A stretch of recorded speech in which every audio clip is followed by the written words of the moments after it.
আসসালামু আলাইকুম ওয়া রাহমাতুল্লাহি ওয়া বারাকাতুহু।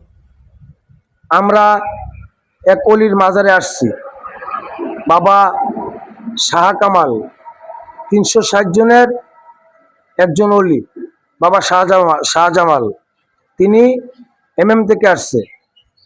আশা করি আল্লাহর অলিরা, আল্লাহ উলি, আল্লাহ নবীগণ তারা জিন্দা, তাদের মৃত্যু হয় না।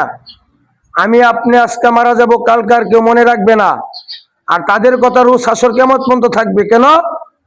তারা আল্লাহ নবী, আল্লাহর ওলি, তারা আল্লাহর কাজ করে, তাই তাদেরকে মানুষ স্মরণে রাখে।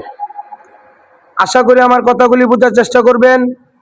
আমরা এই মুহূর্তে আছি জামালপুর বাবা হযরত শাহজামালের মাজারে। তে ওলিদেরকে নিয়ে যারা খারাপ মন্তব্য করবে তাদের পরিস্থিতি খারাপ হবে, কথাটা মাথায় রাখবেন। আল্লাহর ওলিরা তারা এইভাবে ওলি হয়েছে না, তারা আল্লাহর সাধন করে ওলি হয়েছে। তাদের পথে স্বয়ং বিধাতা তাদেরকে সব কাজে তাদেরকে সাহায্য করবে, কারণ তারা আল্লাহর ওলি। তাই সকলের প্রতি দৃষ্টি করে বললাম, আল্লাহর ওলিদের সাথে কেউ কথাবার্তা বলবেন খুব হিসাব করিয়া।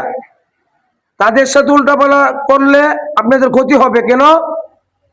আল্লাহ উলি, আল্লাহ নবীগণ, আগে তো বললাম তারা জিন্দা, তাদের মৃত্যু হয় না। সকালে ভালো থাকবেন। আমার কথাই বাসায় ভুল বুদ্ধি হলে আল্লাহর হস্তে ক্ষমা করে দিবেন।